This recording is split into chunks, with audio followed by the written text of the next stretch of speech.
El pensamiento pedagógico medieval. La decadencia del Imperio Romano y las invasiones de los llamados bárbaros determinaron el límite de la influencia de la cultura grecorromana. Una nueva fuerza espiritual sucedió a la cultura antigua, preservándola pero sometiéndola a su filtro ideológico, la Iglesia cristiana. Desde el punto de vista pedagógico, Cristo había sido un gran educador, popular y exitoso. Sus enseñanzas se relacionaban esencialmente con la vida. La pedagogía que uno proponía era concreta, parábolas creadas al calor de los hechos, motivadas por sus numerosas andanzas por Palestina. Al mismo tiempo dominaba el lenguaje erudito y sabía comunicarse con el pueblo más humilde. Esa tradición contribuyó mucho al éxito de la Iglesia y de los futuros sacerdotes. Los sacerdotes católicos provenientes sobre todo de los medios rurales y trabajadores, dominan hasta la fecha un doble lenguaje popular y erudito con mayor influencia popular que los intelectuales, que dominan solo el discurso erudito. La educación del hombre medieval se produjo conforme a los grandes acontecimientos de la época, entre ellos, la evangelización apostólica, en el siglo I-XI. La patrística, que ocurrió del siglo I al VII d.C., concilió la fe cristiana con las doctrinas greco-romanas y difundió escuelas catequísticas por todo el imperio. Al mismo tiempo, la educación monacal conservó la tradición y la cultura antigua. Los copistas reproducían las obras clásicas en los conventos. En los siglos posteriores surgió la centralización de la enseñanza por parte del Estado cristiano. A partir de Constantino, siglo IV, el imperio adoptó el cristianismo como religión oficial y por primera vez hizo que la escuela se convirtiera en el aparato ideológico del Estado. Surge un nuevo tipo histórico de educación, una nueva visión del mundo y de la vida. Las culturas precedentes, fundadas en el heroísmo, en la aristocracia, en la existencia terrena, fueron sustituidas por el poder de Cristo, criterio de vida y verdad. Yo soy el camino, la verdad, la vida. Todo el poder me fue dado. 41. San Pablo, hace entre 62 y 68, procuró universalizar el cristianismo, uniendo a griegos y romanos. Los padres de la Iglesia, entre ellos Clemente de Alejandría, ca. y 50 entre 211 y 215, Orígenes, ca. 185 a 254, San Gregorio, ca. 330 ca. 389, San Basilio, 329 a 379, San Juan Crisóstomo, 347 a 407, San Jerónimo, ca. 347 a 419 o 420, y San Agustín, 354 a 430, y opusieron la necesidad de establecer un cuerpo de doctrinas, dogmas, culto y disciplina de la nueva religión. Obtuvieron éxito pleno. Crearon al mismo tiempo el pueblo, que consistía en una educación catequista, dogmática, y una educación para el clérigo, humanista y filosófico-teológica. Obtuvieron de éste la humildad, mediante juramentos de fidelidad a la fe cristiana y votos de obediencia, castidad y pobreza. A esa disciplina se sujetaban más los clérigos provenientes de las clases populares y menos los que detentaban realmente el poder, el alto clero, provenientes de las clases más ricas. Pero todo era hecho en nombre de la trascendencia. Dios justificaba todo.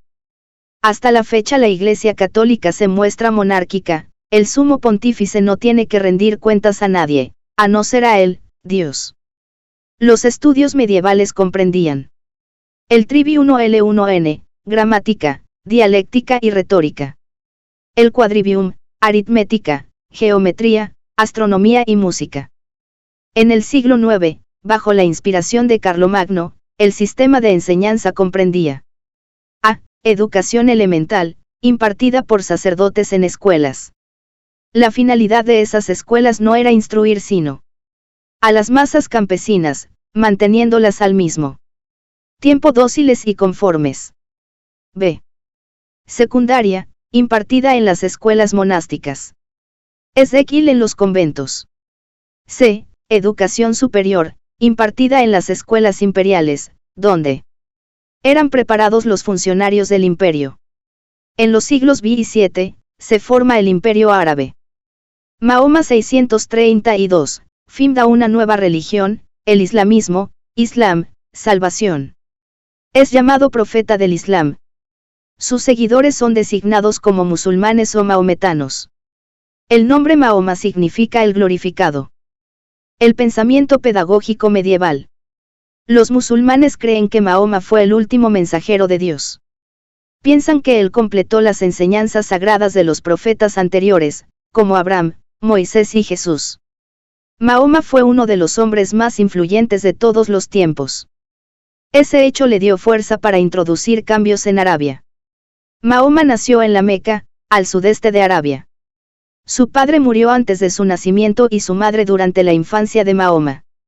Vivió con una tribu en el desierto.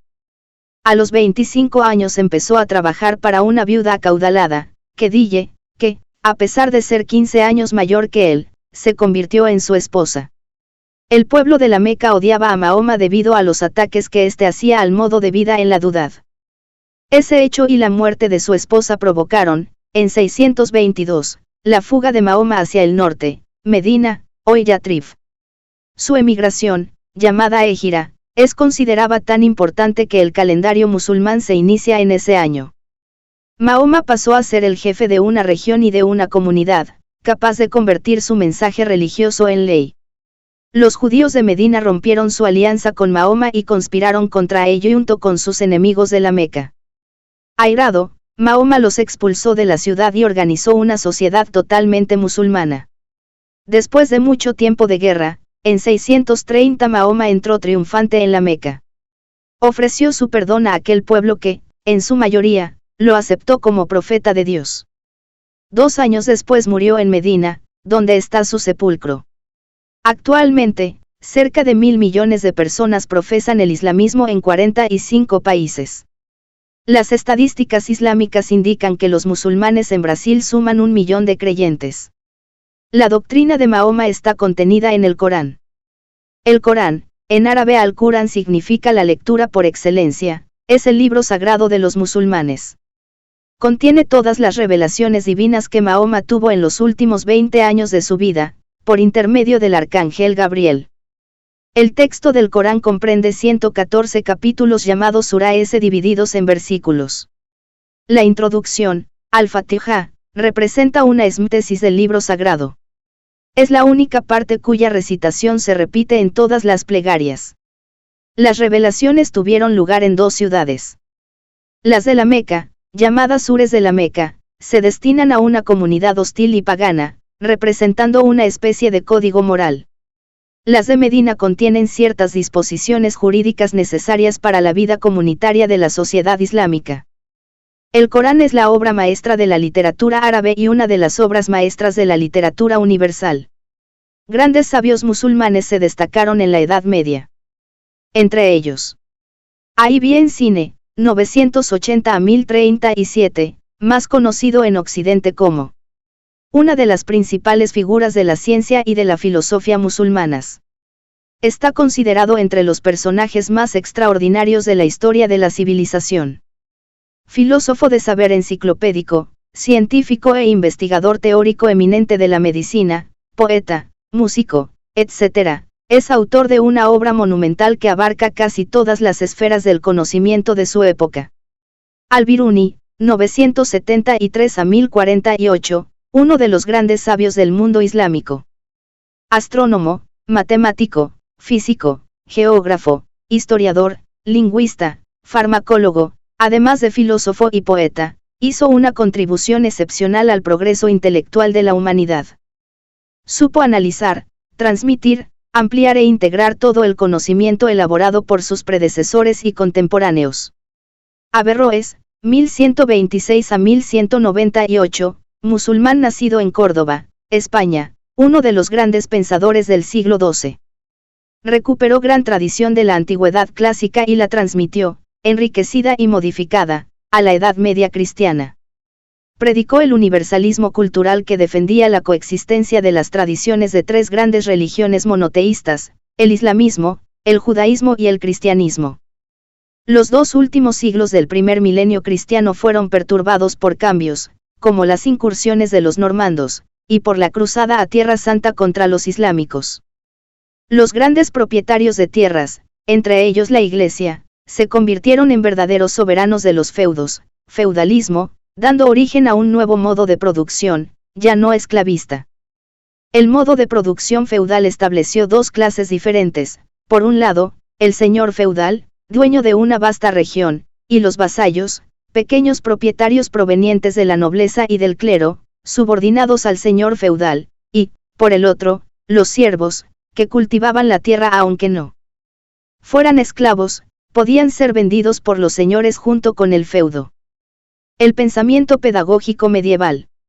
Al contrario de los cristianos, los árabes no querían mutilar la cultura griega en función de sus intereses.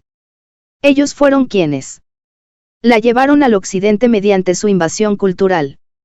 De ese choque, de ese conflicto, se inicia un nuevo tipo de vida intelectual, llamada escolástica, que procura conciliar la razón histórica con la fe cristiana.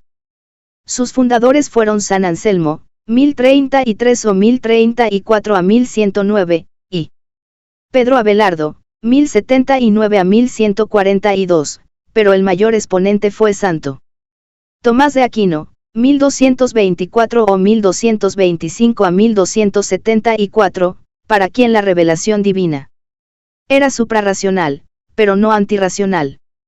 Partiendo de las premisas de Aristóteles, Santo Tomás de Aquino afirma que la educación habitúa al educando a revelar todas sus potencialidades, educación integral, realizando así la síntesis entre la educación cristiana y la educación grecorromana. La acusación hecha con frecuencia a Santo Tomás de Aquino se refiere a que él abusa del principio de autoridad. Con todo y su reconocida sabiduría, no fue capaz de admitir, por ejemplo, que la existencia de hombres esclavos degradaba la existencia humana. Por el contrario, los aceptaba sin problema. La nobleza, aliado del clero, también realizaba su propia educación. Su ideal era el caballero perfecto con formación musical y guerrera, experimentado en las 7 artes liberales: cabalgar, tirar con arco, luchar, cazar, nadar, jugar ajedrez y hacer versos. La profesión de la nobleza consistía solo en cuidar sus intereses, lo cual se reducía a la guerra.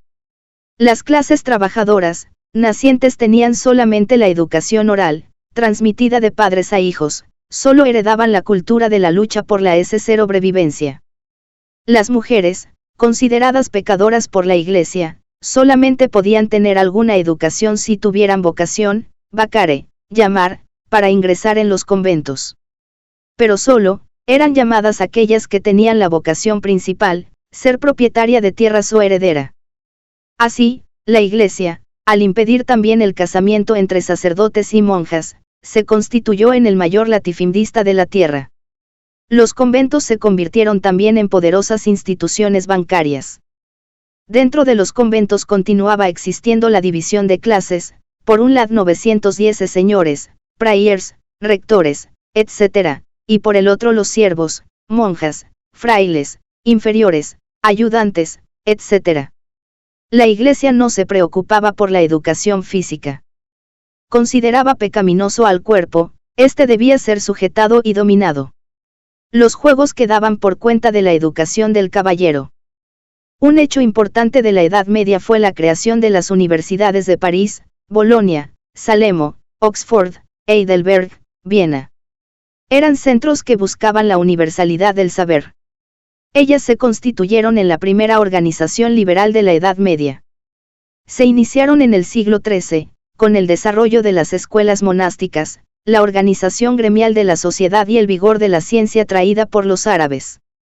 Al final de la Edad Media, permitieron a la burguesía emergente participar de muchas ventajas que hasta entonces solo pertenecían al clero y a la nobleza. Todos sus miembros eran ricos. Las universidades desarrollaron en especial 3 métodos íntimamente relacionados: las lecciones, las repeticiones y las disputas. Ellas representaron, y representan aún hoy, una gran fuerza en las manos de las clases dirigentes. Para muchos historiadores actuales, la Edad Media no fue la edad de las tinieblas, de la ignorancia y del oscurantismo, como lo predicaron los ideólogos del Renacimiento. Por el contrario, fue fecunda en luchas por la autonomía, con huelgas y grandes debates libres. Se discutía la gratuidad de la enseñanza y el pago de los profesores. Algunos sostienen que las universidades medievales eran más populares y menos elitistas que las universidades humanistas y aristocráticas del Renacimiento. Lo que se comprobó es que el saber universitario en poco tiempo se fue haciendo elitista, guardado en academias, sometido a la censura de la Iglesia y burocratizado por las cortes. 1. San Agustín, la teoría de la iluminación. San Agustín, 354 a 430, nació en Tagaste, parte oriental de la actual Argelia. Después de concluir sus estudios, impartió retórica en Tagaste, Cartago, Roma y Milán. En el campo filosófico siguió otras líneas, como el escepticismo, hasta que fue conquistado por el cristianismo y bautizado junto con su hijo, que nació cuando Agustín tenía 18 años. Su hijo Adeodato, murió cuando tenía 17 años. Agustín fue ordenado sacerdote y más tarde consagrado obispo en Hipona. Murió en esa ciudad cuando los vándalos la sitiaron. Agustín fue un gran pensador y psicólogo sutil. Pero sobre todo se destacó como el filósofo y teólogo más importante entre la Antigüedad y la Edad Media. Entre sus obras pedagógicas se encuentra una llamada El Libro de la Rebelión, cuyo título es El Maestro.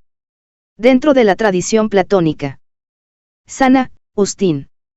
Agustín la redactó en forma de diálogo entre él y su hijo.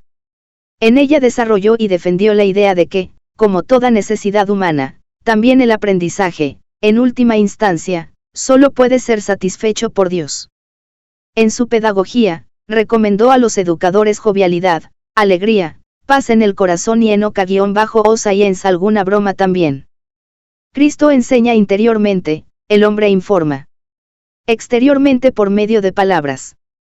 46 Pero sobre la utilidad de las palabras, que considerada correctamente en su conjunto, no es pequeña, si Dios lo permite hablaremos en otra parte. Ahora, simplemente te advertí, que no les atribuyas más importancia de la necesaria, para que no solo se crea sino también se empiece a comprender con cuánta verdad está escrito en los libros sagrados que no se llame a nadie maestro en la tierra, pues el verdadero y único maestro de todos está en el cielo. Pero lo que haya después en los cielos, nos lo enseñará aquel que, también por medio de los hombres, nos amonesta exteriormente con señales a fin de que, encaminados interiormente hacia él, seamos insuidos. Amar y conocerlo, esta es la vida bienaventurada, que, si todos proclaman buscar, pocos son verdaderamente los que se alegran por haberla encontrado. Pero ahora me gustaría que me dieras tus impresiones sobre todo lo que he expuesto aquí. Porque si supieras que todas las cosas expuestas eran verdaderas, también dirías que las sabías cuando fueras interrogado sobre cada una de ellas en forma separada. En consecuencia, analiza de quién las aprendiste, con seguridad de mí no, a quién habrías contestado, si te hubiera interrogado sobre ellas. Si, por el contrario, sabes que no son verdaderas, ni yo ni aquel te las enseñamos, yo, porque nunca tengo la posibilidad de enseñar, aquel, porque tú aún no tienes la posibilidad de aprender. Yo, en verdad, por la amonestación de tus palabras aprendí que éstas sirven solamente para estimular al hombre a aprender, lo que ya es gran cosa si, a través de la palabra, se trasluce un poco del pensamiento de quien habla.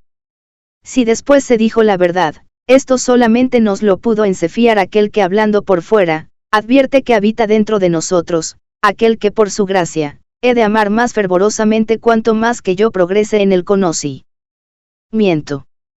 Pero en las confrontaciones de esa oración tuya que usaste sin interrupción, te agradezco especialmente por esto. Ella previó y resolvió todas las objeciones que estaba preparado a hacer y tú nada descuidaste de aquello que me hacía dudar y sobre lo que no me respondería así aquel oráculo secreto, como lo afinan tus palabras. San Agustín, de Magistro, Universidad do Rio Grande do Sul J, 1956,2 editorial. Análisis y reflexión. Él siguiendo la tradición platónica, Agustín creía que aprender es recordar. Así, desarrolló la teoría de la iluminación divina. Creía que Cristo, actuando como maestro interior, era el responsable del aprendizaje. Cite fragmentos del texto que comprueben esta tesis. 2. Al desarrollar su concepción educativa, Agustín afirmó que, siendo representante de Cristo, el profesor solo ilumina las ideas innatas en el alumno. En su opinión, existen todavía segmentos de la sociedad brasileña que estarían de acuerdo con ese concepto. ¿Por qué? 2. Santo Tomás de Aquino, el método escolástico.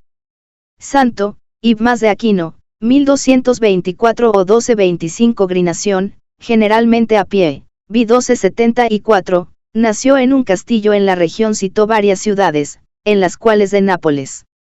El hijo menor del conde no permaneció más de 3 años. De Aquino fue obligado a huir de casa. Murió en el camino al concilio de para ingresar en la Orden de Santo León en Francia.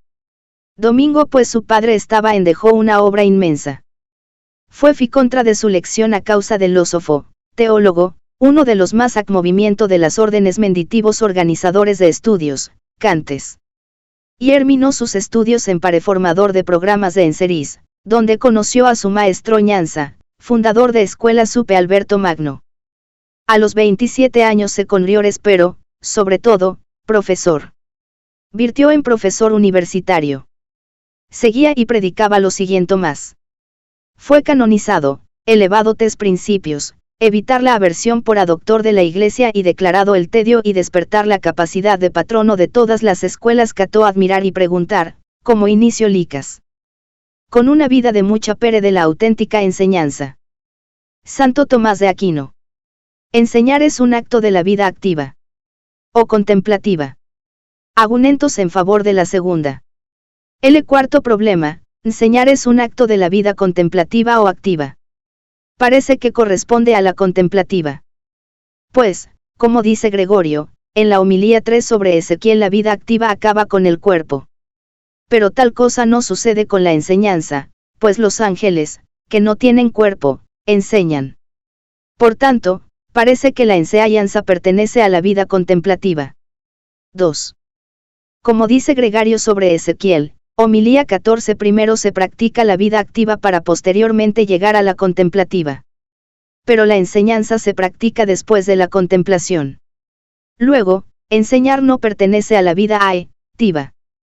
3. Pero, en el mismo lugar Gregorio dice que la vida activa, ocupada en las obras, tiene menos visión. Sin embargo, quien enseña debe ver más allá del mero contemplativo, de ahí que enseñar pertenece más a la vida contemplativa que a la activa. 4. Por el mismo atributo una cosa es perfecta en sí y comunica a los demás semejante perfección. Del mismo modo es por el propio calor que el fuego es caliente y calienta. Pero, la perfección propia de una persona en el respeto por las cosas divinas pertenece a la vida contemplativa. Por consiguiente, la enseñanza, que es transfusión de la misma perfección en otra persona, también pertenece a la vida contemplativa. 5. La vida activa se ocupa de las cosas temporales. Pero la enseñanza versa principalmente sobre las cosas eternas cuya doctrina, por otra parte, es superior y más perfecta. Por lo tanto, la enseñanza no pertenece a la vida activa, sino a la contemplativa. Argumentos en favor de la primera. Pero en oposición está el dicho de Gregorio en la misma homilía, la vida activa es dar el pan a quien tiene hambre, enseñar al ignorante el verbo de la sabiduría. Además, las obras de misericordia pertenecen a la vida activa. Pero, enseñar está considerado entre las limosnas espirituales. Por consiguiente, pertenece a la vida activa. Solución del problema. La vida contemplativa y la activa son diferentes por su esencia y por su objetivo. Las cosas temporales, objetos del acto humano, son materia de la vida activa, las razones cognoscibles de los seres, en las que el contemplativo se concentra, son materia de la contemplativa. Esa diversidad material proviene de la variedad del objetivo, pues, como en las otras cosas también, la materia se determina según las exigencias del fin. El FM de la vida contemplativa, en el sentido en que ahora la tomamos, es la profundidad de la verdad. Por esta, entiendo la verdad eterna mientras esté al alcance de lo contemplativo, es decir, imperfectamente en esta vida, pero perfectamente en la vida futura. De ello, Gregorio también dice, homilía 14, que la vida contemplativa empieza aquí para ser completada en la otra vida. La meta de la vida activa es el trabajo dirigido para el beneficio del prójimo. Sin embargo, en el acto de enseñar encontramos una doble materia cuya señal es el doble acto acumulado por la enseñanza, pues una de sus materias es aquello mismo que se enseña, otra, la persona a quien se comunica la ciencia. Como argumento de la primera materia, el acto de enseñar pertenece a la vida contemplativa, como argumento de la segunda a la activa, pero como razonamiento del fin, parece pertenecer solo a la vida activa, porque la última de sus materias, en que se alcanza el fin propuesto, es materia de la vida activa. De ahí, aunque de cierto modo, la enseñanza, pertenezca a la vida contemplativa, participa, no obstante, más de la activa que de la contemplativa, como se deduce de lo antes dicho. Respuesta a los argumentos contrarios a la solución. Al primero, la vida activa termina con el cuerpo, en tanto que ésta se practica trabajando y ampara las debilidades del prójimo, según dice Gregorio en el mismo lugar, la vida activa es laboriosa porque hace sudar en el trabajo, dos cosas inexistentes en la vida futura. Sin embargo, no deja de haber acción jerárquica en los espíritus celestes, como Dionisio relata, capítulo 4 sobre la jerarquía celeste, pero es otra acción, de forma diferente a la vida activa que llevamos ahora en esta vida. Por consiguiente, la enseñanza que allá existirá también es muy diferente a la instrucción en este mundo. Al segundo, Gregorio dice en el fragmento citado, como el buen orden de la vida consiste en dirigirse de la acción a la contemplación, muchas veces el espíritu, no sin provecho, regresa nuevamente de la contemplación a la acción para que ésta sea perfectamente cumplida, gracias al fervor que la contemplación encendió en la mente. Sin embargo, cabe advertir que con respecto a los actos que sodios son de modo alguno útiles para la contemplativa, la activa la precede, pero para los actos que obtienen su materia de la contemplativa, es necesario que la activa sea posterior a la contemplativa. Al tercero, la visión del docente es el principic de la doctrina, pero esta consiste en comunicar la ciencia de las cosas antes que contemplarlas. De ahí que la visión del docente pertenezca más a la acción que a la contemplación. Al cuarto, este argumento prueba que la vida contemplativa es principio de la enseñanza, como del calor no es el propio calental sino su principio directivo. Contrariamente, la vida activa también orienta a la contemplativa. Al quinto, la solución se deduce de lo antes mencionado, pues la enseñanza pertenece a la contemplativa como argumento de la primera materia, como se dijo a lo largo del artículo. Tomás de Aquino, de traducción de Leonardo Banaque J., Sao Paulo, Odeon, 1935. Análisis y reflexión. L. En líneas generales, ¿qué principio seguía y predicaba Santo Tomás de Aquino? 2. ¿De qué manera Santo Tomás de Aquino dividió el contenido tema tratado, método, para hacerlo más claro? 3. Se dice que Tomás de Aquino heredó de Aristóteles el gusto por el método científico. Por otra parte, igual que el maestro griego, Aquino creía que la educación no es innata sino adquirida. Cite el fragmento del texto que afirma que la educación pertenece más a la vida activa que a la contemplativa. El pensamiento pedagógico renacentista. El pensamiento pedagógico renacentista se caracteriza por una valoración de la cultura greco-romana. Esa nueva mentalidad influyó en la educación, la hizo más práctica, incluyendo a la cultura del cuerpo y buscando sustituir procesos mecánicos por métodos más agradables. El renacimiento pedagógico se unió a algunos factores más generales de la propia evolución histórica. Las grandes navegaciones del siglo XIV, que dieron origen al capitalismo comercial, el invento de la imprenta realizado por el alemán Gutenberg, entre 1391 y 1400 a 1468, que difundió el saber y la rebelión, la emigración de los sabios bizantinos que salieron de Constantinopla hacia Italia, ejercieron influencia en el pensamiento pedagógico.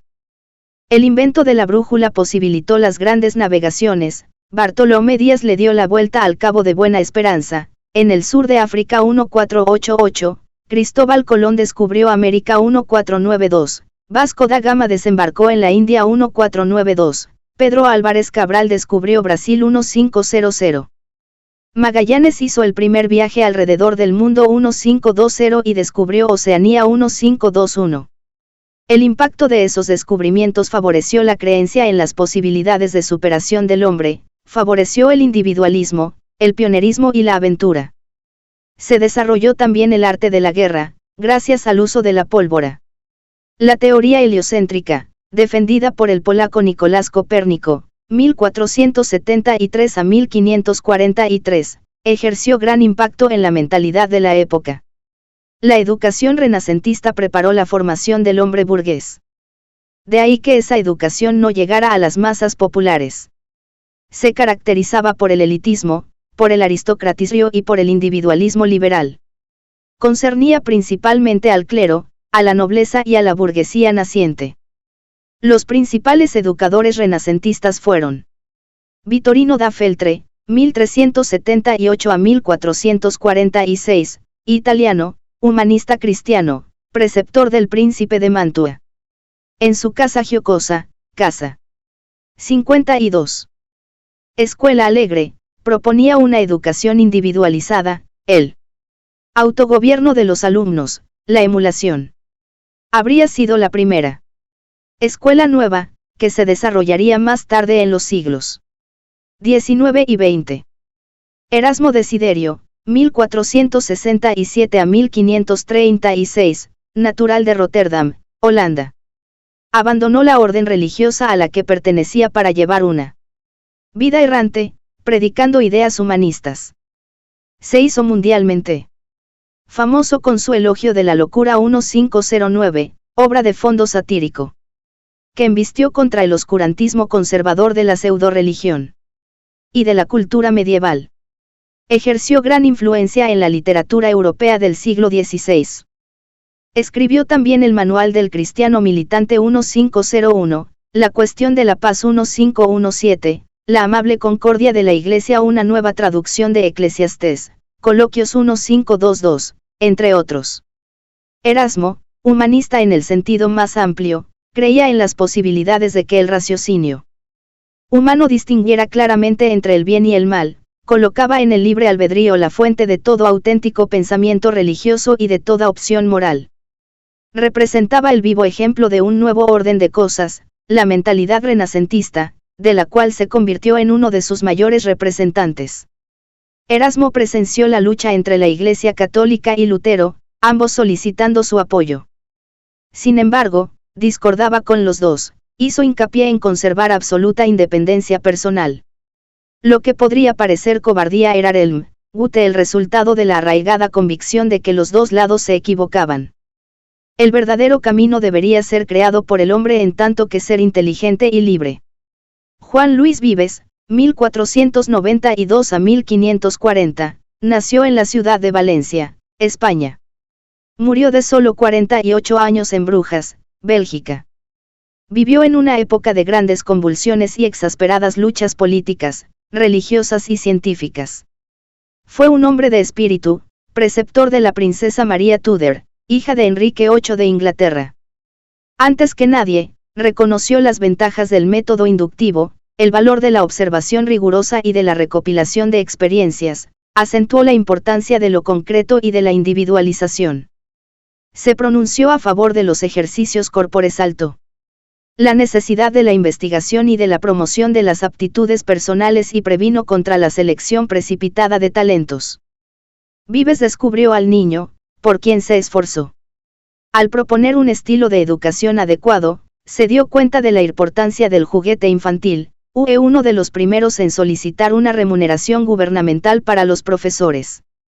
Llamó la atención de los científicos en cuanto a la responsabilidad social de la ciencia, estimulándolos para que no la cultivaran como fin en sí misma, sino ir a los talleres y locales de trabajo y dejarse instruir por los trabajadores y de esa forma investigar lo que es necesario saber.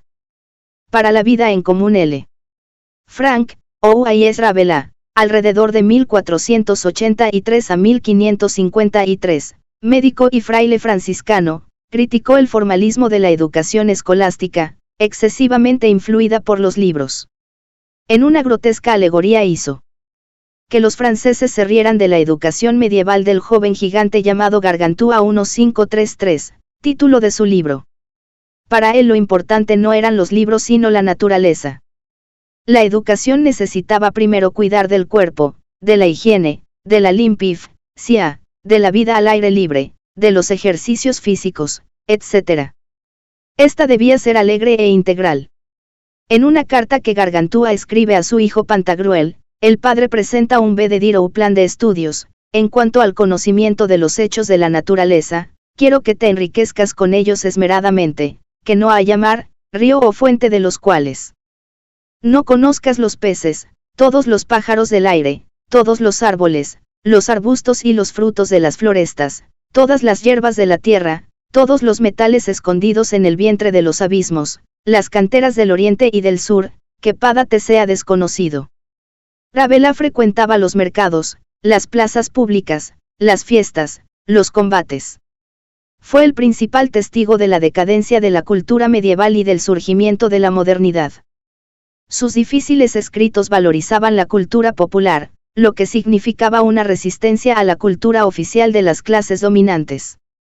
Contrario a los estudios teológicos medievales, Rabelais valorizó las ciencias de la naturaleza y las ciencias del hombre, los estudios clásicos, pero exageró en la cantidad, cayendo en el enciclopedismo. Un Fritz Mars, Gildes Educadores, Sao Paulo, EPU. 1987 p. 49. 2 María da Gloria de Rosa. A. Historia da Educafao a través dos textos, Sao Paulo. Cultri, 1985. p. 125. Michel de Montaigne, 1553 a 1592, que también repudió la erudición confusa y la disciplina escolástica, criticó a Rabelais por su enciclopedismo. Los profesores deberían tener la cabeza bien puesta antes que proveerla de ciencia. 3. Los niños deben aprender lo que tendrán que hacer cuando sean adultos. Al contrario del pensamiento teocrático de la Edad Media, el Renacimiento valoraba las humanidades, entendiéndose estas como los conocimientos relacionados directamente con los intereses humanos, que forman y desarrollan al hombre, que respetan su personalidad. La reacción al Estado-Iglesia medieval era clara. Se vislumbraba a la educación como señal de protesta, lo que contiene en principio la educación moderna y laica. Ese movimiento que surgió con la Reforma Protestante, no podía dejar de repercutir en el seno de la Iglesia. Engels consideró a la Reforma Protestante como la primera gran revolución burguesa. Fue iniciada por el monje agustino Martín Lutero, 1483 a 1546, hijo de un minero. La exaltación renacentista del individuo, de su libre albedrío, había hecho inevitable la ruptura en el seno de la Iglesia, para cada individuo una doctrina, decfa Lutero. La principal consecuencia de la reforma en los países protestantes fue ceder al Estado el control de la escuela. Pero no se trataba aún de una escuela pública, laica, obligatoria, universal y gratuita, como la conocemos actualmente. Era una escuela pública religiosa. La religión, el canto y la lengua patria eran su base. En una carta que Lutero escribió en 1527 a los regidores de todas las ciudades de la nación alemana, para que establecieran y mantuvieran escuelas cristianas, afirmaba que la educación pública se destinaba en primer lugar a las clases superiores burguesas y secundariamente a las clases populares, a las cuales se les debería enseñar solo los elementos imprescindibles, entre los cuales estaba la doctrina cristiana reformada. 4. La Iglesia Católica reaccionó a la Reforma Protestante por medio del Concilio de Trento, 1545 a 1563, que creó el Index Librorum. 3. Lorenzo Luzuriaga, Historia da Educafao e da Pedagogia, Sao Paulo, Nacional, 1987, p. 106 Red. ESP, Historia de la Educación y de la Pedagogía, Buenos Aires, Lazada, 1991. Lorenzo Luzuriaga, Historia da Educafao Pública, Sao Paulo, Nacional, 1958. pp. 7 a 8. Prohibitonon, Índice de los libros prohibidos, y de la Compañía de Jesús 1534. Organizó la Inquisición 1542 para combatir el protestantismo y toda forma hereje de la doctrina cristiana. Los reformadores cristianos se multiplicaron, destacándose Juan Calvino, 1509 a 1564, natural de Francia, que dio al protestantismo suizo y al francés su doctrina y organización. Sus ideas se difundieron por Holanda, Bélgica, Inglaterra, Escocia y llegaron a las colonias inglesas de América del Norte. Los jesuitas tenían como misión convertir a los herejes y alimentar a los cristianos titubeantes. Para orientar su práctica, se escribió el Ratio Atque Institutio Studiorum, aprobado en 1599, que contenía los planes, programas y métodos de la educación católica. Su contenido comprendía la formación en latín y griego, en filosofía y teología. Su método, predominantemente verbal, comprendía 5 momentos: la lección, el debate o emulación, la memorización, la expresión y la imitación. La educación jesuítica se encaminó principalmente a la formación del hombre burgués, descuidando la formación de las clases populares. Su fundador, Ignacio de Loyola, 1491 a 1556, también era de familia burguesa. Los jesuitas ejercieron gran influencia en la vida social y política. Contrarios al espíritu crítico, privilegiaron el dogma, la conservación de la tradición, la educación más científica y moral que humanista. Cuando leían a los clásicos, procuraban purificarlos previamente de las partes nocivas a la fe y a las buenas costumbres.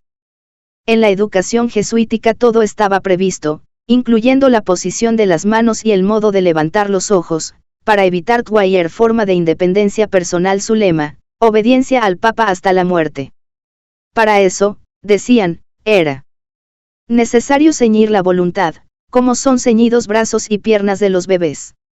Los jesuitas despreciaron la educación popular. Por fuerza de las circunstancias tenían que actuar en el mundo colonial en 2 frentes, la formación burguesa de los dirigentes y la formación catequística de las poblaciones indígenas.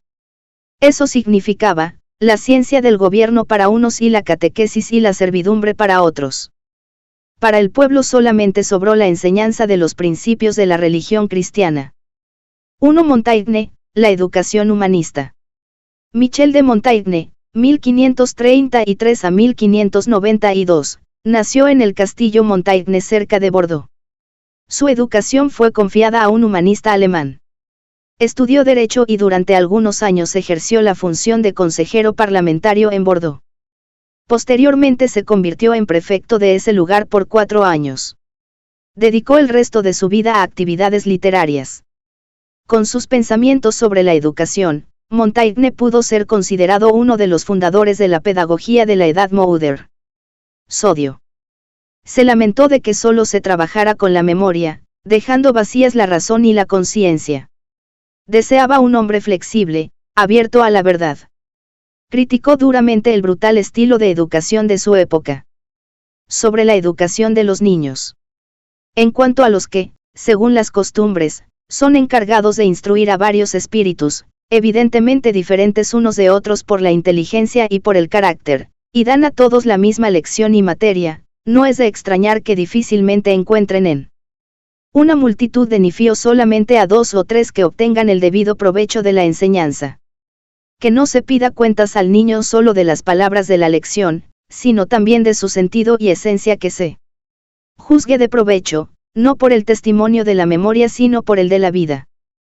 Es necesario que lo obligue a exponer de 1000 maneras y adecuar lo que aprende a otros tantos asuntos, a fin de comprobar si lo aprendió y asimiló bien, cotejando así el progreso hecho según los preceptos pedagógicos de Platón.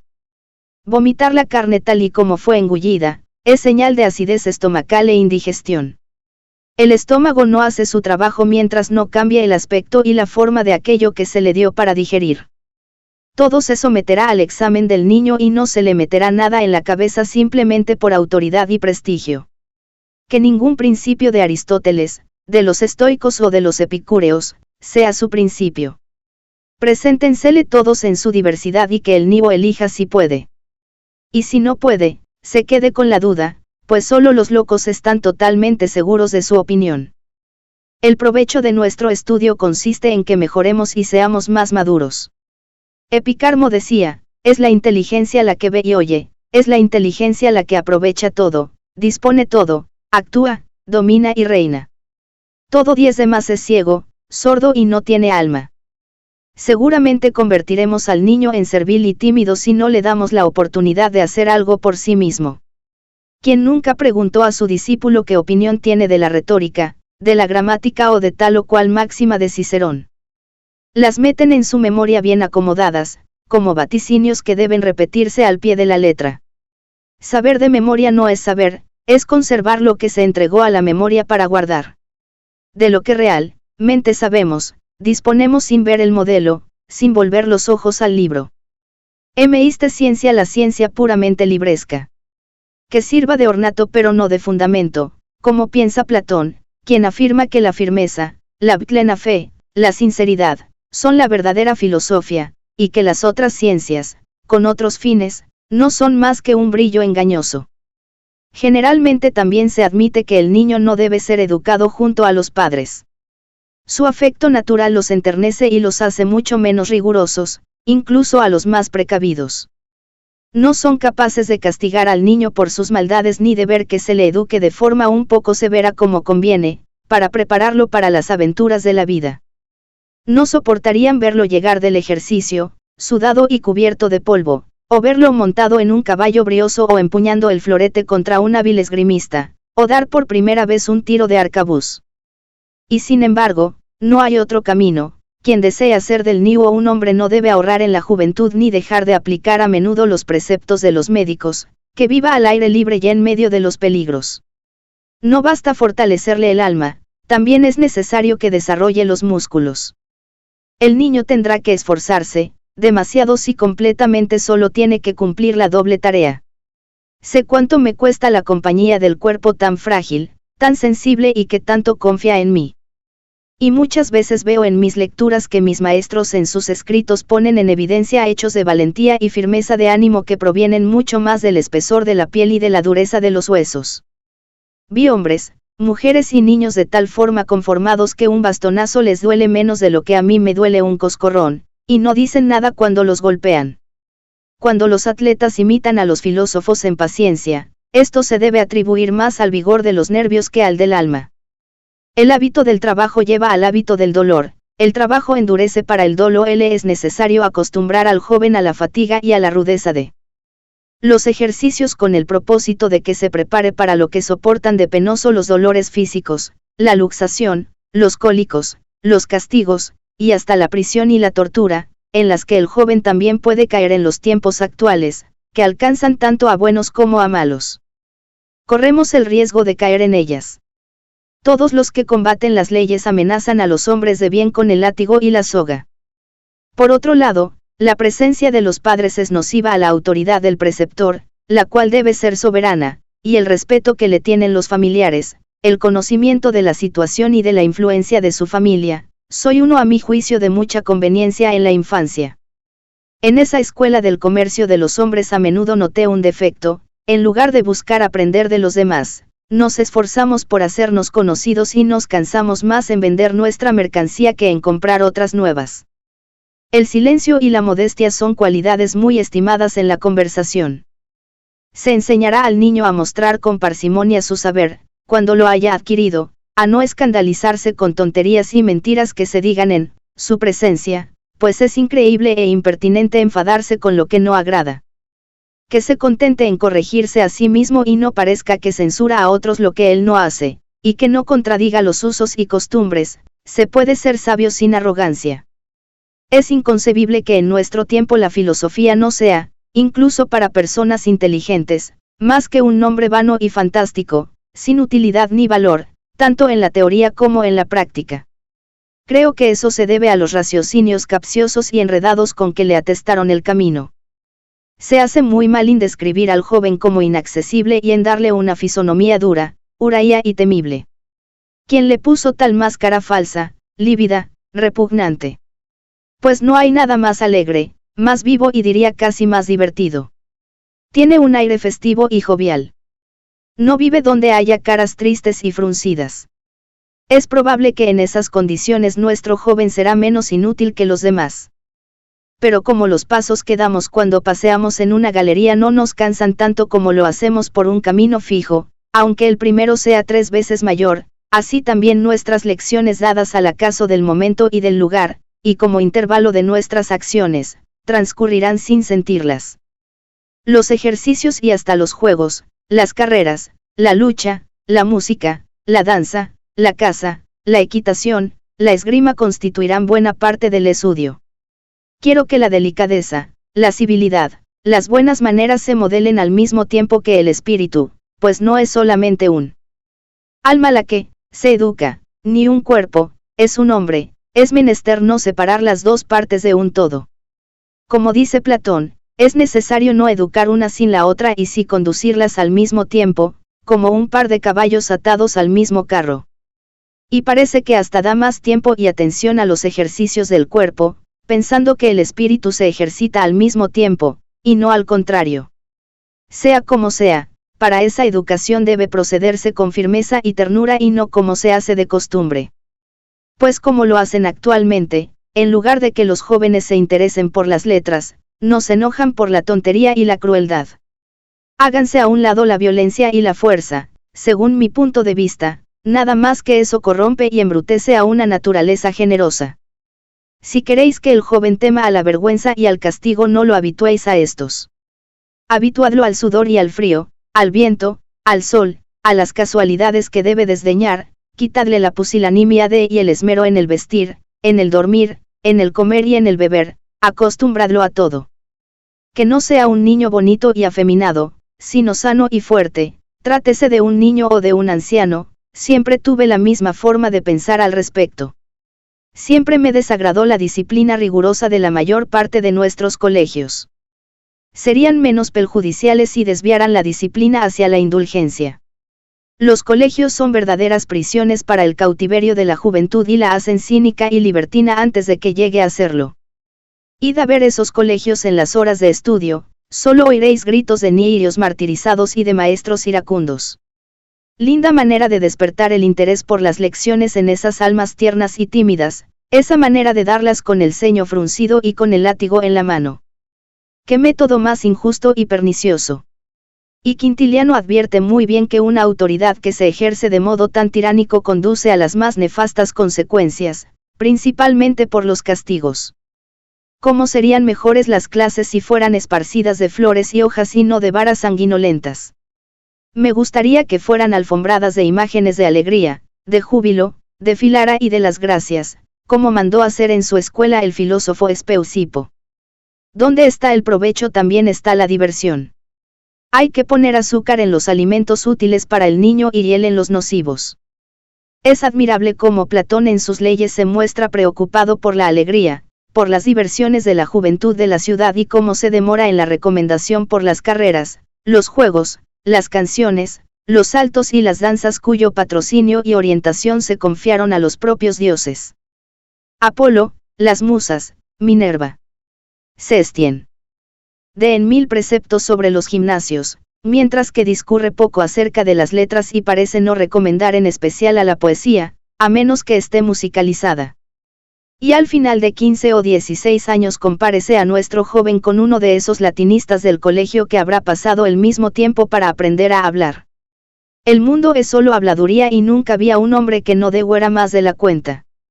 Y en esto pasamos la mitad de la vida, nos obligan durante 4 o 5 años a aprender palabras y a unirlas en frases, y otros tantos para componer un largo discurso en 4 o 5 partes, y por lo menos 5 más para aprender a mezclarlas y a combinarlas de manera rápida y más o menos sutil.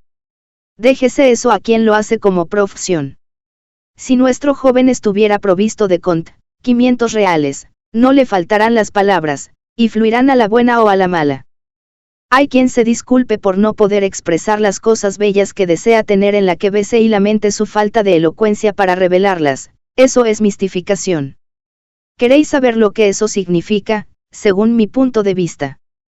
Es que entrevé algunas vagas concepciones que no tomaron cuerpo, que no puede desenredar, y aclarar, y por consiguiente expresar. No se comprende a sí mismo. Contempladlo tartamudear, incapaz de parir, veréis luego que su dificultad no está en el parto sino en la concepción, y aún anda lamiendo un embrión. Creo, y Sócrates lo dice formalmente, que quien tiene en el espíritu una idea clara y precisa siempre la puede expresar, ya sea de un modo o de otro, incluso con mímica si es mudo, no fallan las palabras para lo que bien se concibe. Ahora bien, como dice otro, de forma igualmente poética. Aunque sea en prosa, cuando las cosas se apoderan del espíritu las palabras fluyen, o incluso, las cosas atraen a las palabras.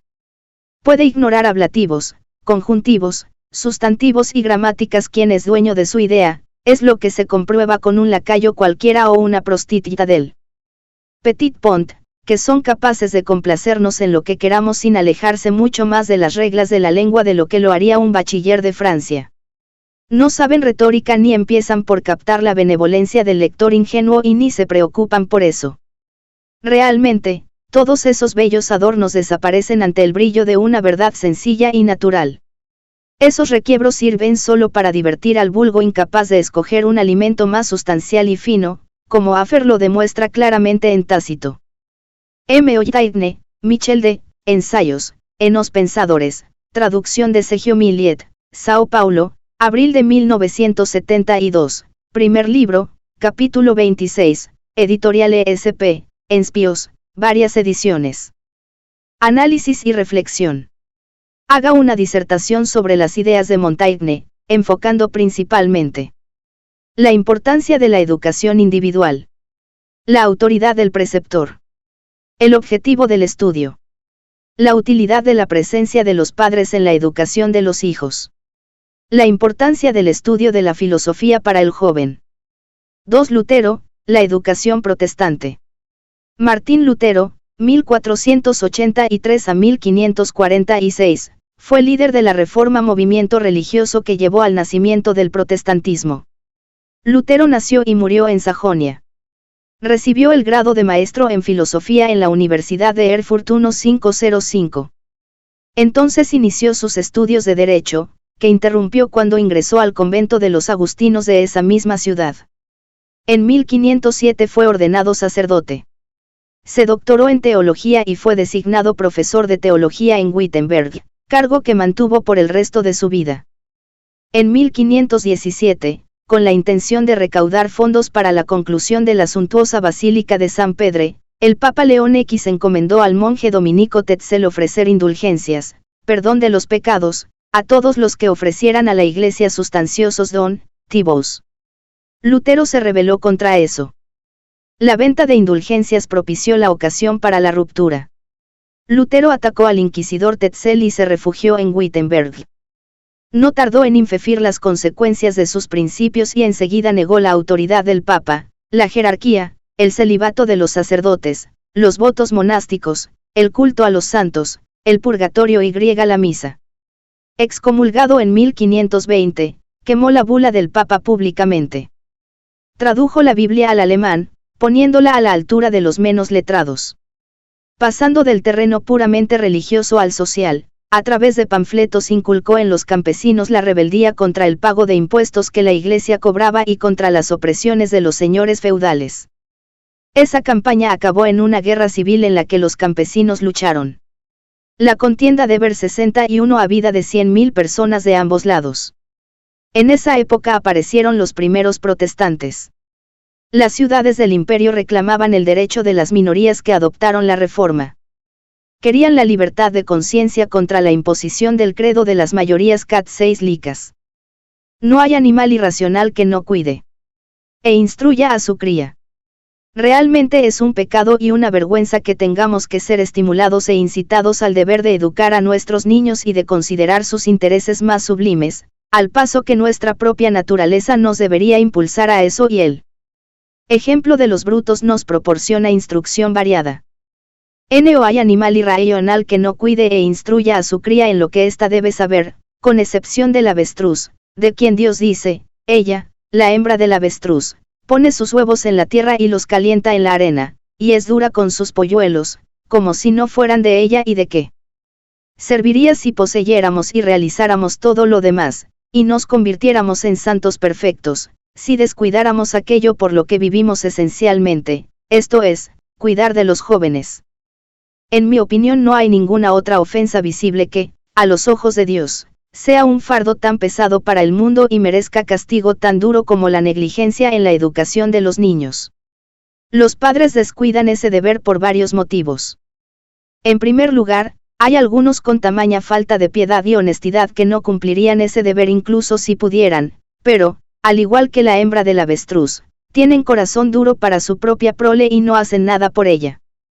En segundo lugar, la gran mayoría de los padres no está calificada para eso y no comprende cómo se debe criar y enseñar a los niños. En tercer lugar, aunque los padres estuvieran calificados y estuvieran dispuestos ellos mismos para educar, a causa de otras ocupaciones y deberes en el hogar no tienen tiempo para hacerlo, de modo que la necesidad exige que tengamos profesores para las escuelas públicas, a menos que cada progenitor emplee a un instructor particular.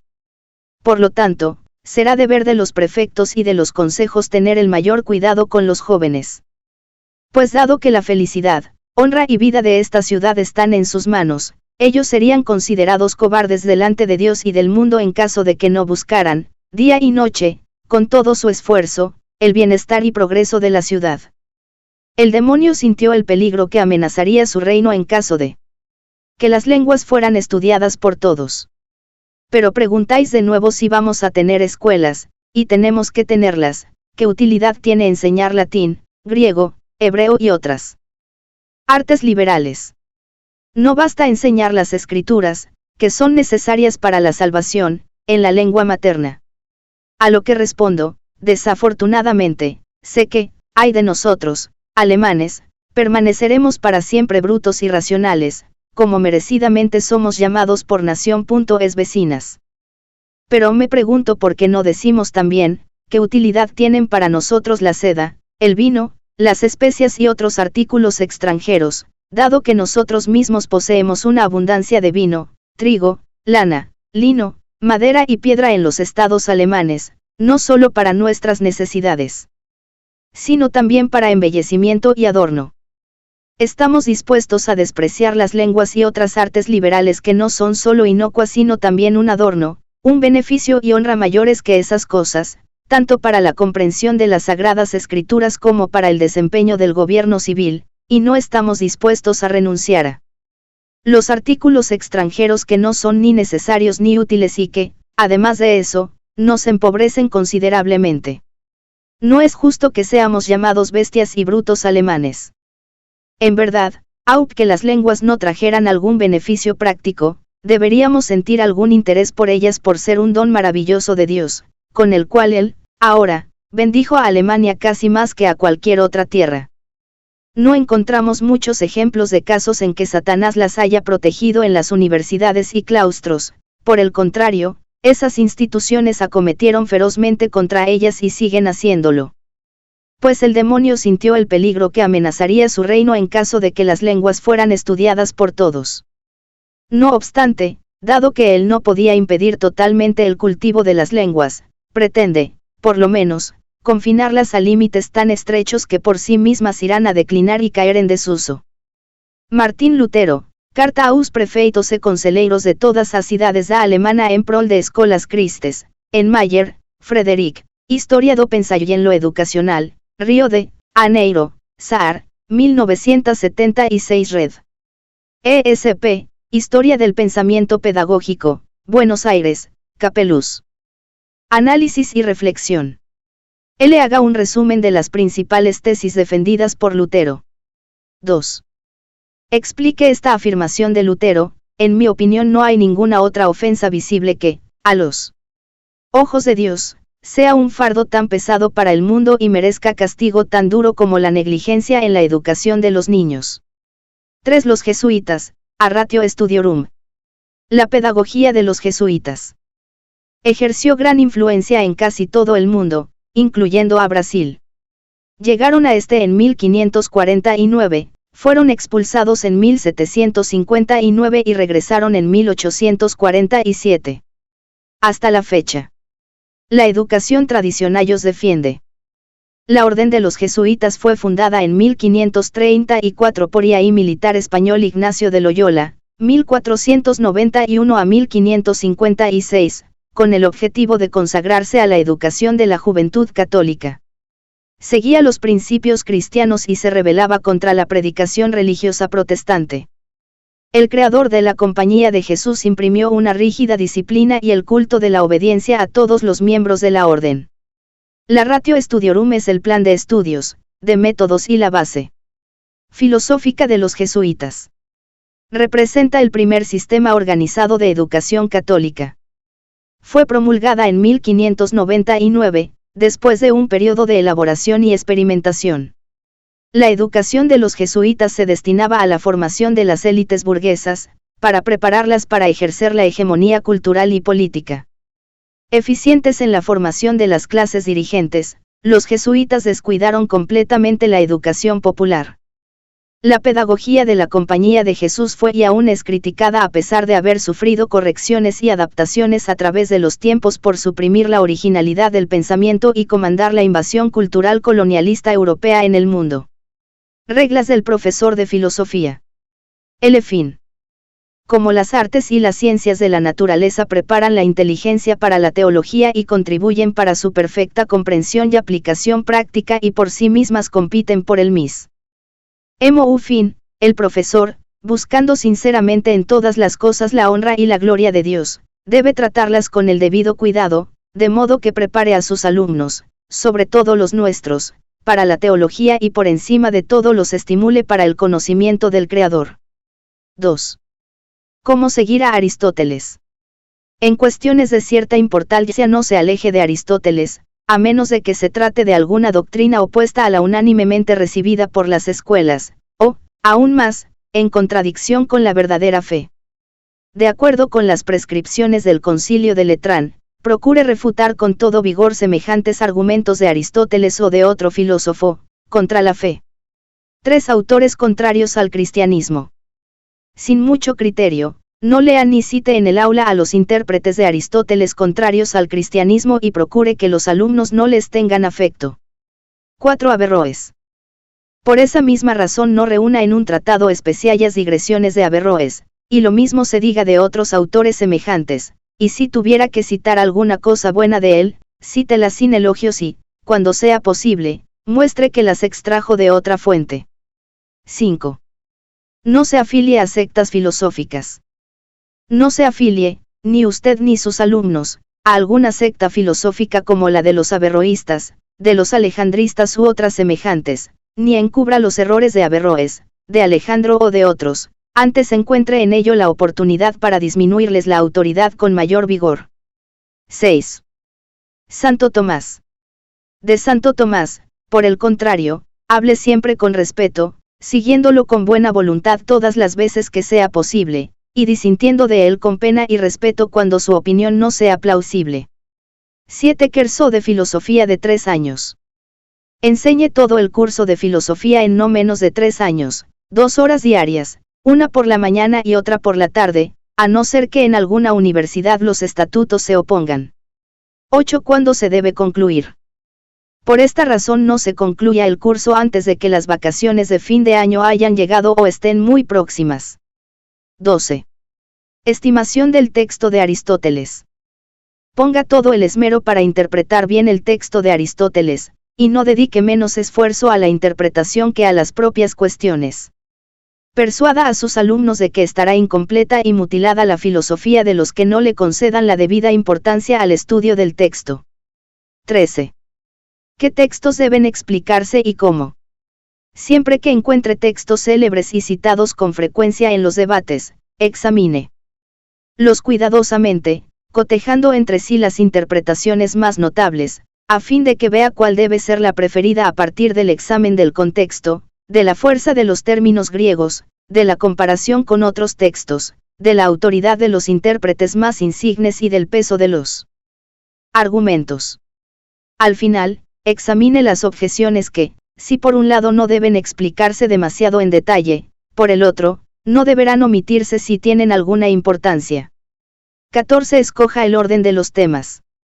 Escoja con mucho cuidado los temas, los que no se vinculen directamente con el pensamiento central de Aristóteles, pero se deriven ocasionalmente de algún axioma referido por él de paso, si en otros libros se aborcan explícitamente remítalos a ellos, de lo contrario explíquelos inmediatamente. Después del texto que los sugiera. 15 Los temas que se deben introducir en los textos. Que no se traten los temas que de por sí corresponden a la materia sobre la cual Aristóteles debate, sino hasta después de haber explicado los textos que se refieren al asunto, en el caso de que se puedan exponer en una o dos lecciones. Sin embargo, cuando se extiendan más como son los relativos a los principios, a las causas, al movimiento, entonces no se explaye en disertaciones prolongadas ni explique todo el texto de Aristóteles antes de los temas, pero relaciónelo con estos de tal modo que después de una serie de textos se introduzcan los temas relacionados con ellos. 16. Repetición en la clase. Que al final de la clase algunos alumnos, unos 10, repitan entre sí por media hora lo que oyeron y uno de sus condiscípulos, de la compañía, presida la decuria, si es posible. 17. Debates mensuales. Que cada mes haya un debate en el cual argumenten por 10-3 en la mañana, y otros tantos en la tarde, el primero durante 1 hora, los otros, durante 3/4 de hora. Que por la mañana primero debata un teólogo, si hay suficientes teólogos, contra un metafísico contra un físico contra un lógico, sin embargo, por la tarde, un metafísico contra un metafísico, un físico contra un físico, un lógico contra un lógico. De esta forma un metafísico por la mañana y un físico por la tarde también podrán demostrar una u otra tesis de manera breve y filosófica. 18. Debates durante el estudio de la lógica. Mientras que el profesor explica el resumen de la lógica, ni él ni los alumnos asisten a estos debates. Además, los lógicos no deberán debatir ni en la primera ni en la segunda semana aproximadamente, conformándose con la simple exposición de la materia. Inmediatamente después podrán defender algunas tesis durante la clase de los sábados. 19. Debates solemnes. Donde haya solo un profesor de filosofía, organice algunos debates más solemnes 3 o 4 veces al año, en día festivo o de asueto, y dele cierto brillo y pompa invitando a otros religiosos y profesores para argumentar, a fin de despertar un entusiasmo provechoso por nuestros estudios. 20. Rigor en la forma del debate. Que desde el inicio de la lógica los alumnos se ejerciten de manera que no se avergüencen tanto de algo en el debate como de alejarse del rigor de la forma, y que el profesor no les exija nada con más severidad que por el cumplimiento de las leyes y el orden de la argumentación. Por esto, que en lo que responda repita las proposiciones agregando niego o admito la mayor, la menor, la consecuencia. Algunas veces también podrá diferenciar, sin embargo, que en contadas agregue explicaciones o razones, sobre todo cuando no se le piden. Franca, Leonel. O método JG, Lagógico 2 Gesnitas, Río de Janeiro. Agir. 1952, pp. 158 a 163. Análisis y reflexión. Escriba sobre la Compañía de Jesús tomando en cuenta principalmente el objetivo de su fundación, la pedagogía que proponía a través de la Ratio Studiorum, la clase social a la que pretendía educar, los motivos de su influencia en el mundo.